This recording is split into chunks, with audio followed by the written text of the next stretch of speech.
Welcome back to the Health Channel, all health, all the time. I'm Dr. Derek Papp, an orthopedic and sports medicine surgeon with the Miami Orthopedic and Sports Medicine Institute. Today, I'm joined by Jerome Turner, owner of the People's Gym. If you have a question for either of us, please call in using the toll-free number 855-796-4475.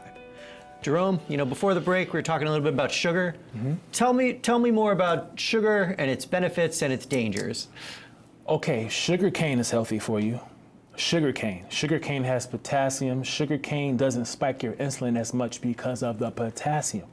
But when they take that sugar cane and they turn it into refined sugar, they remove all the vitamins and the minerals, and then it just becomes cancerous. It boosts your testosterone, it boosts your glycogen, and it helps you store fat. So is that how sugar causes weight gain? Like, how does that work? Sugar causes weight gain because it spikes your insulin. It spikes your insulin. To me, carbs and sugar are the same thing. I don't think you can name a food that has carbs and no sugar, or sugar and no carbs. To me, they're the same, because once they hit your body, they turn into glycogen, and whatever your body can't use and store, it turns into body fat, excess body fat, too much. Okay. And how addictive is sugar? They say sugar, they did a study, maybe 10, 15 years ago, they said sugar is more addictive than cocaine, meaning when it gets into your brain and your bloodstream, it's so hard to remove. And even to the point where when I was coming off of sugar and I was losing weight and I dropped those 60 pounds, the first 3 to 4 days, you have headaches because the sugar is removing. If I could add this is an interesting thing I learned about physiology. The body has 1,700 calories of sugar, and it has 77,000 calories of fat, meaning you can go on body fat for 2 months, 77,000 calories. With sugar, you can only go on sugar as energy for 3 days. So that's why I tell people you don't need sugar, because sugar only stores as fat. You consume more fat, your body uses fat as fuel. So when your body gets hungry and your insulin is not spiked, your body will use its own body fat as energy. Okay. Well, when we talk about limiting sugar, it's not only about candy and desserts. Take a look at this video that explains some of the common foods that have hidden sugars. You probably wouldn't pour sugar on your burger, but that's what you get with almost every squirt of ketchup. 1 tablespoon of ketchup actually has about a teaspoon of sugar in it. Mayo Clinic dietitian Catherine Zaratsky says condiments and sauces can be full of added sugar, and you may find it hiding at your breakfast table. When you're choosing a milk-based product like a smoothie or something that contains yogurt, there will be natural sugar in there. If it is about 8 ounces and has about 10 to 12 grams of sugar in it, that's natural sugar. That's coming from the milk. Anything above that is probably added. Extra sugar can be hiding in your canned fruit, too. For example, choosing pineapple in juice eliminates 10 grams of sugar per serving over the same fruit in heavy syrup. And take a look at the sugar in soda. This tube here is representative of a 12-ounce can. All that in 1 can. There's even more in a bottle of soda or a sports drink. It's an easy place to really cut back on the amount of added sugar or hidden sugars you're getting in your diet. I think that was amazing. There was a lot of sugar in there. Other than the soda or the pop, depending on where you're coming from in the country, what are some other ones that like hidden sources of sugar that you see and that you tell your clients about? Rice. Okay. Potatoes, bread, all sugars. When you consume sugars, it depletes your potassium. I would love to talk about potassium. Sugars deplete your potassium, and potassium rids the body of sugar. But sugar eats your joints. Sugar destroys the brain. Sugar feeds cancer. Hidden sugars are found in everything. When you go into a grocery store, the worst place you don't want to shop is you don't want to shop in the middle of the store, where the aisles, where the food can sit there for months at a time and be adjusted. So explain that a little bit. Explain like why does rice and why is potatoes, why are those like bad sources of sugar or glucose or whatever? Now, I don't like to call rice and potatoes, things that come from the earth, I don't like to call them bad. You have to eat them in really small moderations. But here in America, we were taught to eat large meals. The reason why I would consider them bad is because if a person is trying to lose weight around their waist, water retention, body fat, those foods just will not help you. any sugar in the body does not burn fat. They cut off all fat-burning hormones. Sugar is everywhere, in the condiments, in the juice, low-fat yogurt, everywhere you turn, even breaded meats. One of the worst things you can do is combine sugar and protein. That's like a disaster. It gives you bloating.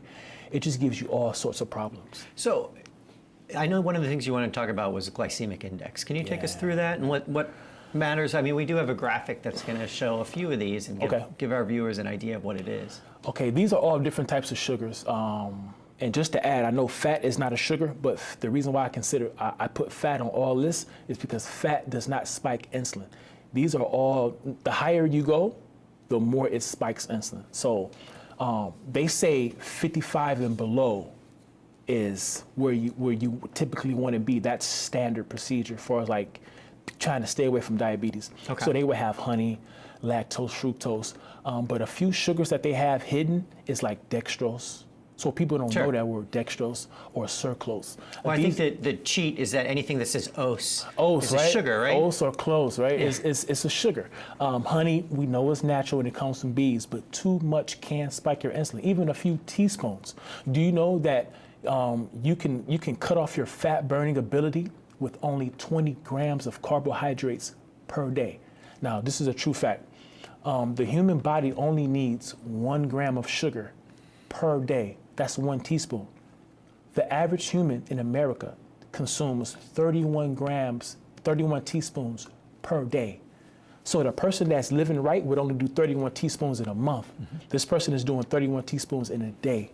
Times that times 30, and you ask why they have diabetes. So does every kind of food every food sit on that glycemic index? Does protein or does, you know? You have glycemic index and you have an insulin index. They're both similar.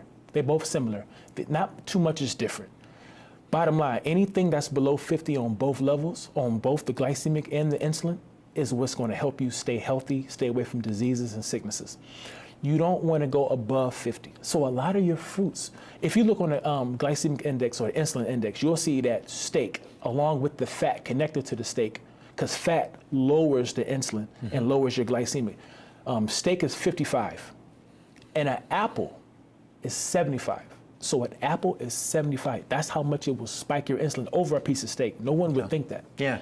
No, I think that's important. You know, I do want to remind our viewers, if you have a question for Jerome or myself, please call in using the toll-free number. It's 855-796-4475. So, Jerome, how do you know if you're eating too much sugar? Do you have symptoms, or how do people feel? Wow. Okay, how do you fix that? Boom, beautiful. Can I use Thanksgiving dinner as like the greatest example? Let's say we was eating Thanksgiving dinner, you was eating all your starches and your carbohydrates, potatoes and yams and all that, and you're stuffed, and you're sitting on the couch and you unbuckle your first button, right? And someone goes, "Hey, who has room for dessert?" You say, "I do." No one craves meat when they're stuffed, right? Because the protein satisfies the brain. Carbs only satisfy the stomach. Vegetables and proteins satisfy the brain with the nutrients and the minerals. So how does a person know that they have? Because you get sluggish, you get sleepy, because the body has to put you to sleep, because it can't power you and digest the food at the same time. So symptoms are, even when you're full, you still crave more.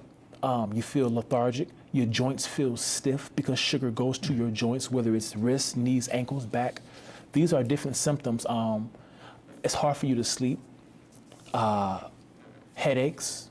These different things come from excess sugar in the body, just too much consumption. It can really hurt you, and it's hurting most folks as we speak. So let's say it's Thanksgiving and you're craving that pumpkin pie or pecan pie. How do you stop? I mean, maybe not on Thanksgiving, but how do you stop cravings in general? How do you stop cravings? You stop cravings with potassium. And the best choice of potassium is in kale, leafy greens. You can do broccoli or spinach, but kale is stronger. What does potassium do? I know people say potassium, I can do a banana. Yeah. No, but the sugar in banana is pretty high. So if you consume, you need 4,700 milligrams of potassium per day. So to reach that number, you would have to eat 14 bananas or 7 avocados. That's crazy. But so let's say it's Easter and I want to eat like a whole bunch of Peeps or like a cat, or is that okay? Or do I have to? No. How do you get the sugar out of your body? You Yeah. get it with potassium. Potassium cleans the body out. What potassium does, it regulates your blood sugar. So when your sugar is regulated, your insulin is not spiked, and the fiber helps flush out sugar. Okay. Well, no, I think that's great. We do have to take a break. After the break, we're going to be talking about bad decisions with diets and how to avoid those diets, and then how to make good decisions when it comes to living a healthy life. Yeah. You're watching the Health Channel, all health, all the time on South Florida PBS. If you have a question for Jerome or myself, please call in using the toll-free number 855-796-4475. And please be sure to visit our website, allhealthtv.com, where you can watch a live stream of the Health Channel and watch videos from previous episodes. We'll be right back.